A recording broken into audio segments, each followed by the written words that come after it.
Halo teman-teman, selamat bergabung kembali di channel Rain Mathematics Education. Pada video kali ini kita akan membahas tentang jawaban soal kuis 1 untuk mata kuliah teori bilangan.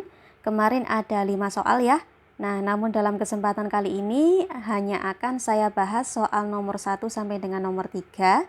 Karena untuk soal nomor 4 dan nomor 5 jawabannya bervariasi tergantung dari nomor presensi masing-masing mahasiswa. Oke, biar tidak terlalu berlama-lama, kita mulai saja pembahasan dari soal nomor 1. Nah, di nomor 1 ini kita diberikan sebuah perintah, buktikan bahwa hasil kali dari n buah bilangan bulat berurutan. Nah, ini sembarang ya, dimulainya dari berapa, itu tidak ada ketentuan. Yang penting n buah bilangan bulat tersebut posisinya harus berurutan. Seperti itu, akan selalu habis dibagi oleh hasil kali dari n bilangan asli berurutan pertama. Nah, inilah nanti yang akan kita jadikan sebagai kata kunci ya untuk mengkonstruksikan pembuktiannya. Oke, kita list dulu apa saja yang kita ketahui dari soal. Yang pertama, di sini kata kunci yang penting adalah hasil kali dari n bilangan asli berurutan pertama. Kalau ada kata-kata bilangan asli berurutan pertama, itu artinya adalah kita mulai dari angka 1 ya. Berarti 1 dikalikan dengan 2, dikalikan dengan 3, sampai dengan dikalikan dengan n, atau dalam arti hasil kali tersebut tak lain adalah n faktorial. Seperti itu. Jadi maksud dari soal nomor 1 ini adalah kita disuruh untuk membuktikan bahwa hasil kali dari sembarang n buah bilangan bulat berurutan itu akan selalu habis dibagi oleh n faktorial. Seperti itu ya. Oke, langkah pembuktiannya bagaimana? Yang pertama adalah kita harus menotasikan terlebih dahulu ya. Jadi karena di sini n buah bilangan bulat itu kita ambilnya acak ya, tidak dalam arti harus dimulai dari bilangan bulat berapa seperti itu, maka kita notasikan saja dengan m plus 1 dikalikan dengan m plus 2 dan seterusnya sampai dengan dikalikan dengan n plus m. Seperti ini ya, m plus n. Nah, kemudian tujuan dari pembuktian kita adalah kita ingin membuktikan bahwa m plus 1 dikalikan dengan m plus 2 sampai dengan m plus n ini akan habis dibagi oleh n faktorial. Nah, ciri-cirinya seperti apa gitu? Kalau misalkan yang atas ini habis dibagi oleh yang bawah, ciri-cirinya adalah hasil dari pembagiannya itu harus berupa bilangan bulat. Seperti itu. Nah, sekarang kita lakukan langkah modifikasi ya teman-teman ya. Jadi untuk yang bagian atas pembilang maupun penyebutnya kita kalikan dengan m faktorial. Nah, ini fungsinya apa gitu teman-teman akan tahu pembahasannya di slide berikutnya. Jadi langkah pertama modifikasi di sini adalah bagian atas dan bagian bawah itu sama-sama kita kalikan dengan m faktorial. Nilainya berarti tidak berubah ya, karena m faktorial dibagi dengan m faktorial sama dengan 1. Nah, selanjutnya kita akan memperoleh bentuk seperti ini. Jadi m faktorial kita kalikan dengan m plus 1 dikalikan dengan m plus 2 dan seterusnya sampai dengan dikalikan m plus n. Ini di bagian atas. Kemudian di bagian bawahnya kita akan memperoleh bentuk n faktorial dikalikan dengan m faktorial. Ini jelas ya teman-teman ya. Nah, sekarang kita lihat di bagian atas kita punya m faktorial. M faktorial itu maksudnya apa sih gitu? M faktorial itu adalah m dikalikan dengan m-1 dikalikan dengan m-2 seperti itu ya, sampai dengan dikalikan 1. Atau kalau kita balik penulisannya itu sama saja dengan 1 dikalikan 2 dikalikan 3 dikalikan seterusnya sampai dengan dikalikan dengan m. Kemudian dikalikan dengan m plus 1 dikalikan seterusnya sampai dengan dikalikan m plus n. Ini yang di bagian atas.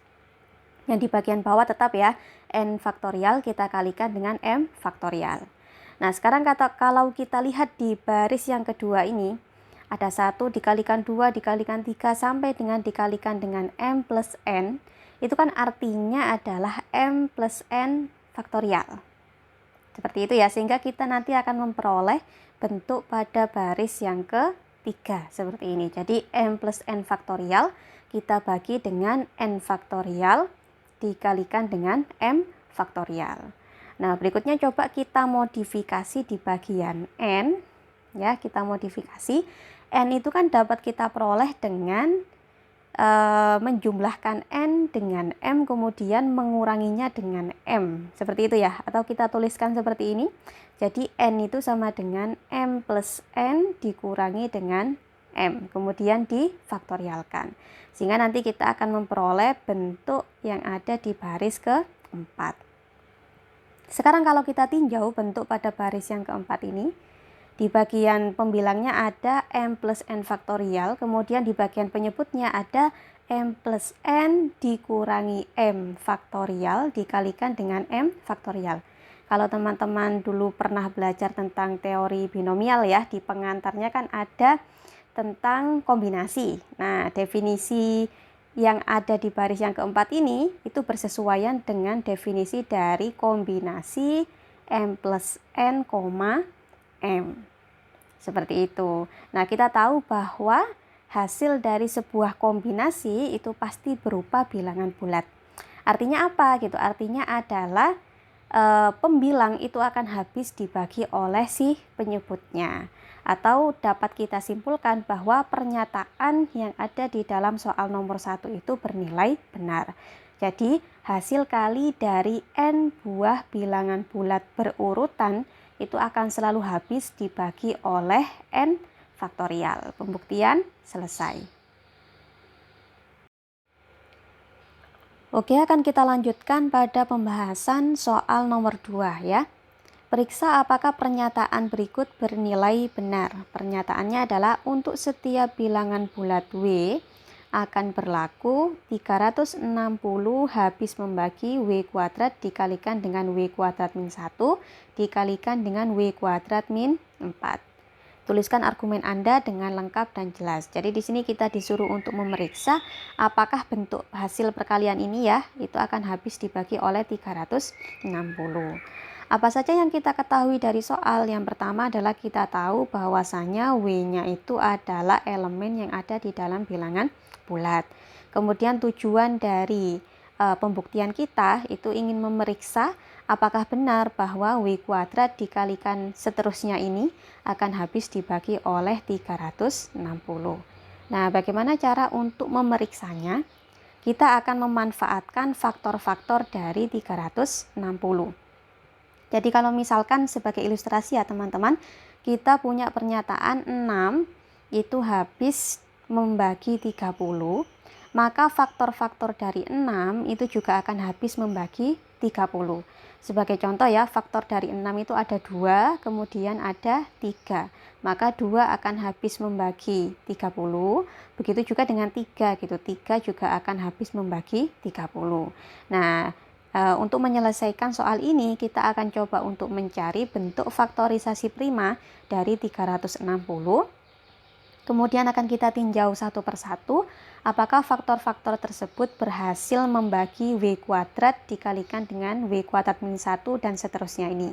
Kalau misalkan semua dari faktor-faktor tersebut habis membagi W kuadrat dan seterusnya ini, maka dapat kita simpulkan bahwa W kuadrat dikalikan dengan W kuadrat min 1 dikalikan dengan W kuadrat min 4 akan habis dibagi oleh 360.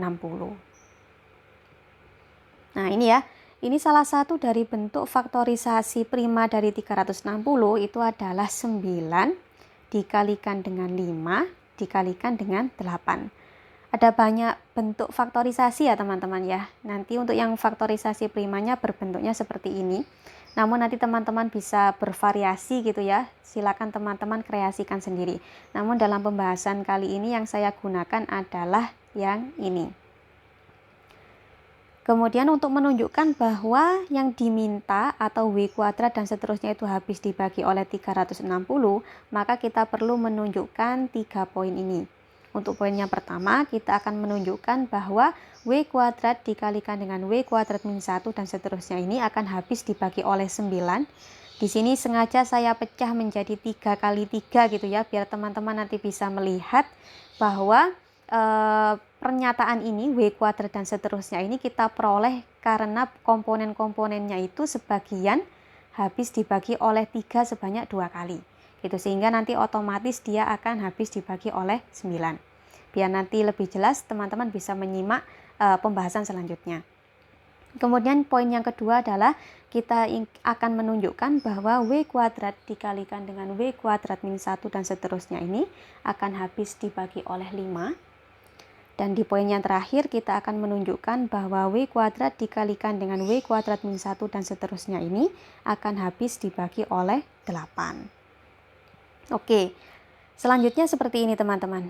Berdasarkan pernyataan yang ada pada soal nomor 1, tadi kan kita sudah membuktikan ya bahwa pernyataan pada soal nomor 1 bernilai benar, yaitu ketika kita punya n buah bilangan bulat berurutan, hasil dari perkaliannya itu akan selalu habis dibagi oleh n faktorial. Nah, karena habis dibagi oleh n faktorial, maka otomatis hasil perkalian tersebut juga akan habis dibagi oleh n. Seperti itu. Jadi kesimpulannya apa gitu kalau dari pernyataan ini? Kalau misalkan kita punya n buah bilangan bulat berurutan gitu ya. Misalkan saya punya 3 dikalikan dengan 4 dikalikan dengan 5 kalikan dengan 6 dikalikan dengan 7 dikalikan dengan 8. Ini kan ada 6 buah bilangan bulat yang berurutan ya. Hasil perkalian ini akan selalu habis dibagi oleh 6. Seperti itu. Kalau kita punya 7 bilangan bulat berurutan, kemudian kita kalikan, maka nanti hasil perkaliannya juga akan selalu habis dibagi oleh 7, dan seterusnya. Kita akan memanfaatkan fakta tersebut.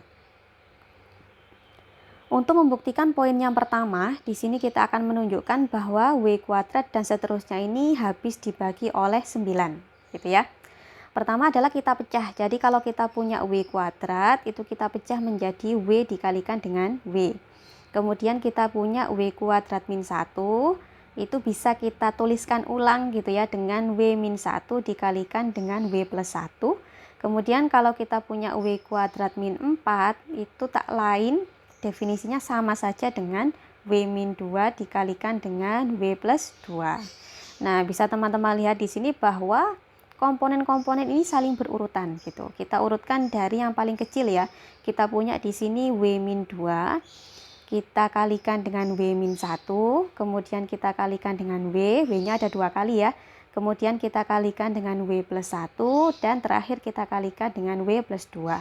Nah, sekarang kalau teman-teman amati, ternyata 3 komponen itu saling berurutan ya. Komponen yang berurutan pertama itu adalah W min 2, dikalikan dengan W min 1 dikalikan dengan W. Anggaplah misalkan W-nya itu 5 gitu ya. Berarti artinya di sini adalah 3 dikalikan 4 dikalikan 5. Berarti kan ini pasangan bilangan bulat yang berurutan kemudian dikalikan gitu ya. Karena dia itu berurutan dan dikalikan, maka hasil perkaliannya itu pasti habis dibagi oleh 3. Ini untuk komponen yang pertama. Untuk kelompok komponen yang berikutnya juga berlaku seperti itu. Ternyata W dikalikan dengan W plus 1 dikalikan dengan W plus 2 itu adalah bilangan-bilangan bulat berurutan yang kemudian dikalikan gitu. Nah, karena mereka saling berurutan kemudian dikalikan, maka hasil perkaliannya itu juga pasti habis dibagi oleh 3. Jadi bisa kita tuliskan ya, untuk 3 komponen yang pertama itu misalkan 3A gitu, karena dia habis dibagi oleh 3, kita kalikan dengan kelompok komponen yang kedua, karena habis dibagi oleh 3 juga, maka dapat kita nyatakan sebagai kelipatan 3 juga, misalkan 3B. Dan ini kan hasilnya 9AB gitu ya. Artinya apa gitu? Artinya W kuadrat dikalikan dengan W kuadrat min 1 dan seterusnya ini akan habis dibagi oleh 9. Nah, poin yang pertama sudah terpenuhi. Kita lanjutkan pada poin yang kedua. Di poin yang kedua ini kita akan menunjukkan bahwa hasil perkalian dari W kuadrat dan seterusnya ini akan habis dibagi oleh 5. Langkahnya sama seperti tadi ya, kita pecah dulu kemudian coba kita urutkan. Ternyata di sini kita akan memperoleh 5 buah bilangan bulat yang berurutan, yaitu mulai dari W min 2, kita kalikan dengan W min 1, kita kalikan dengan W, kita kalikan dengan W plus 1, dan terakhir kita kalikan dengan W plus 2. Ini adalah 5 buah bilangan bulat yang saling berurutan, kemudian kita kalikan. Maka berdasarkan statement awal tadi, hasil perkalian dari 5 buah bilangan bulat berurutan ini akan selalu habis dibagi oleh 5. Gitu ya, karena habis dibagi oleh 5, maka kita bisa menyatakan hasil perkalian ini dengan kelipatan 5. Misalkan 5C gitu ya. Berarti 5C kita kalikan dengan W. Kita nanti akan mempunyai di sini 5CW. Otomatis hasilnya ini akan selalu habis dibagi oleh 5. Seperti itu. Maka kesimpulannya adalah W kuadrat dikalikan dengan W kuadrat min 1 dikalikan dengan W kuadrat min 4 itu akan selalu habis dibagi oleh 5. Poin yang kedua juga terpenuhi. Nah, sekarang kita beralih pada poin yang ketiga. Di poin yang ketiga ini kita akan menunjukkan bahwa W kuadrat dikalikan seterusnya ini akan habis dibagi oleh 8. Nah, kita akan memanfaatkan pernyataan pada latihan soal keterbagian. Teman-teman bisa melihat kembali ya, kemarin di soal latihan tentang keterbagian, di situ ada pernyataan seperti ini. Misalkan A dan B itu adalah bilangan bulat ganjil, maka 8 akan selalu habis membagi A kuadrat min B kuadrat. Nah, ini yang akan kita manfaatkan. Jadi yang pertama adalah kita asumsikan dulu ya bahwa W-nya itu adalah bilangan bulat ganjil. Maka berdasarkan pada pernyataan yang ada di dalam latihan soal kemarin gitu ya, 8 itu akan membagi habis W kuadrat min 1. Kenapa? Karena W-nya di sini adalah bilangan bulat ganjil ya, berdasarkan asumsi kita. Kemudian 1 itu kan sama dengan 1 kuadrat ya. 1 kuadrat itu juga 1 itu juga berupa bilangan ganjil kemudian dikuadratkan. Berarti dia memenuhi A kuadrat min B kuadrat di mana A dan B-nya ini adalah bilangan ganjil. Gitu. Sehingga W kuadrat min 1 akan habis dibagi oleh 8. Jadi kalau kita tuliskan ya, misalkan W kuadrat min 1 karena habis dibagi oleh 8 dapat kita nyatakan sebagai kelipatan dari 8. Seperti ini kan ya. Berarti kalau kita tuliskan lengkapnya, nanti kita akan memperoleh W kuadrat dikalikan dengan 8D gitu ya. Kemudian dikalikan dengan W kuadrat min 4. Dan ini jelas akan habis dibagi oleh 8. Ini untuk kasus W-nya itu ganjil. Nah, sekarang bagaimana kalau W-nya itu adalah bilangan bulat genap gitu. Karena W diasumsikan sebagai bilangan bulat genap, maka jelas 2 akan membagi habis W. Jelas ya, 2 itu akan membagi habis W karena W-nya adalah bilangan genap. Selanjutnya kita juga punya pernyataan bahwa 4 itu akan selalu habis membagi W kuadrat min 4. Sekali lagi, itu berlaku kalau W-nya ini adalah bilangan genap. Kalau misalkan teman-teman nanti belum percaya ya, apakah memang benar bahwa 4 itu akan selalu habis membagi W kuadrat min 4 di mana W-nya itu genap, kita akan membuktikannya di bagian akhir. Jadi sekarang kita klaim dulu saja bahwa pernyataan ini benar, yaitu 2 habis membagi W, kemudian 4 habis membagi W kuadrat min 4. Nah, sehingga nanti kita akan memperoleh bentuk yang seperti ini. Ini tadi W kuadrat dikalikan W kuadrat min 1 dan seterusnya ya. Saya tuliskan ulang sebagai W dikalikan dengan W kuadrat min 4 dikalikan dengan W dikalikan dengan W kuadrat min 1. Yang W ini habis dibagi oleh 2, yang W kuadrat min 4 ini habis dibagi oleh 4. Berarti kan di sini boleh saya tuliskan 2A dikalikan 4B gitu ya. Sehingga nanti hasil perkalian ini itu akan habis dibagi oleh 8 gitu. Di sini ada 2A dikalikan 4B, nanti jadinya adalah 8. AB dikalikan dengan W dikalikan dengan W kuadrat min 1. Ini akan habis dibagi oleh 8 gitu. Jadi kesimpulannya adalah dalam untuk W-nya itu ganjil maupun untuk W-nya itu genap, pernyataan W kuadrat dikalikan dengan W kuadrat min 1 dikalikan dengan W kuadrat min 4 itu akan selalu habis dibagi oleh 8. Artinya adalah poin yang ketiga juga terpenuhi. Nah, karena poin pertama, kedua, dan ketiga sama-sama terpenuhi, Dalam arti W kuadrat dikalikan dengan W kuadrat min 1 dikalikan dengan W kuadrat min 4 ini habis dibagi oleh 9, habis dibagi oleh 5, habis dibagi oleh 8, maka W kuadrat dan seterusnya ini akan habis juga dibagi oleh 360. Sehingga pernyataan dalam soal nomor 2 terbukti benar. Pembuktian selesai sampai di sini. Tambahan untuk pembuktian statement yang kita gunakan pada pembuktian sebelumnya tadi ya. Jadi kita ingin membuktikan apakah memang benar kalau misalkan W-nya itu adalah bilangan bulat genap, maka 4 itu akan selalu habis membagi W kuadrat min 4. Kita tahu ya dari pernyataannya bahwa W-nya itu adalah bilangan bulat genap. Artinya W di sini akan selalu habis dibagi oleh 2, atau dalam arti yang lain W di sini merupakan kelipatan 2.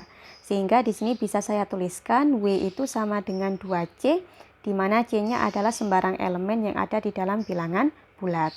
Nah, sekarang teman-teman perhatikan, kalau misalkan saya punya W kuadrat min 4, ya, W kuadrat min 4 itu kalau kita pecah kita akan mempunyai bentuk W plus 2 dikalikan dengan W min 2.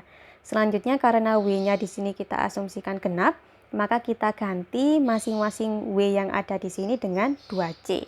Sehingga nanti kita akan memperoleh bentuk 2C ditambah 2 dikalikan dengan 2C min 2. Nah, di sini komponen 2-nya kita keluarkan gitu ya. Kita berlakukan hukum distributif. Sehingga nanti kita akan memperoleh bentuk 2 dikalikan dengan C plus 1 dikalikan dengan 2 dikalikan dengan C min 1. Di sini ada 2 kita kalikan dengan 2. Ya, hasilnya adalah 4, sehingga W kuadrat min 4 itu bisa dinyatakan sebagai kelipatan dari 4 gitu, atau dalam arti adalah 4 ini akan habis membagi W kuadrat min 4. Oke, pembuktian kita selesai sampai di sini. Kita lanjutkan pada pembahasan soal yang terakhir ya, soal nomor 3. Di sini dikatakan misalkan N adalah sembarang bilangan asli, buktikan bahwa pernyataan berikut benar. Pernyataannya adalah 3 itu akan selalu habis membagi 2 pangkat N ditambah dengan min 1 pangkat N plus 1. Nah, karena di sini adalah N-nya adalah sembarang bilangan asli, maka kita akan coba membuktikan dengan menggunakan induksi matematika ya. Jadi kita tahu N-nya itu adalah bilangan asli. Tujuan dari pembuktian kita adalah untuk menunjukkan bahwa 3 itu habis membagi 2 pangkat N ditambah min 1 pangkat N plus 1. Sebagaimana langkah induksi matematika pada umumnya, di langkah yang pertama kita akan membuktikan bahwa untuk N min 1, P1 atau pernyataan 1 ini akan bernilai benar ya. Jadi dalam hal ini kita akan coba untuk mengganti N-nya itu dengan bilangan 1. Nah, kita hitung ya. 2 pangkat N ditambah dengan min 1 pangkat N plus 1. Ketika N-nya kita ganti dengan 1, kita akan memperoleh angka 3. Dan jelas bahwa 3 itu habis dibagi oleh 3. Artinya untuk N sama dengan 1, P1 bernilai benar. Karena langkah pertama ini terpenuhi, maka kita bisa melanjutkan langkah-langkah berikutnya. Di langkah yang kedua, kita mengasumsikan bahwa untuk N sama dengan K, PK bernilai benar. Karena di sini kita mengasumsikan, berarti kita tidak membuktikan ya teman-teman ya. Kita sudah memberikan klaim bahwa pernyataannya benar gitu. Dalam arti adalah 3 itu habis membagi 2 pangkat K ditambah min 1 pangkat K plus 1. Karena bagian ini habis dibagi oleh 3, maka saya dapat menyatakan 2 pangkat K plus min 1 pangkat K plus 1 itu sebagai hasil kelipatan dari 3. Atau saya tuliskan dengan 3A, dengan A-nya ini adalah sembarang elemen yang ada di dalam bilangan bulat. Oke, kita lanjutkan pada langkah yang berikutnya. Langkah yang ketiga yaitu akan kita buktikan bahwa untuk N sama dengan K plus 1, P K plus 1-nya juga akan bernilai benar. Jadi 2 pangkat N plus min 1 pangkat N plus 1, untuk nilai dari N-nya kita ganti dengan K plus 1. Sehingga nanti kita akan memperoleh di persamaan yang pertama, baris pertama, 2 pangkat K plus 1 ditambah dengan min 1 pangkat K plus 1 plus 1. Berikutnya coba kita bahwa persamaan pada baris pertama ini sedekat mungkin gitu ya dengan asumsi kita, yaitu 2 pangkat K plus min 1 pangkat K plus 1.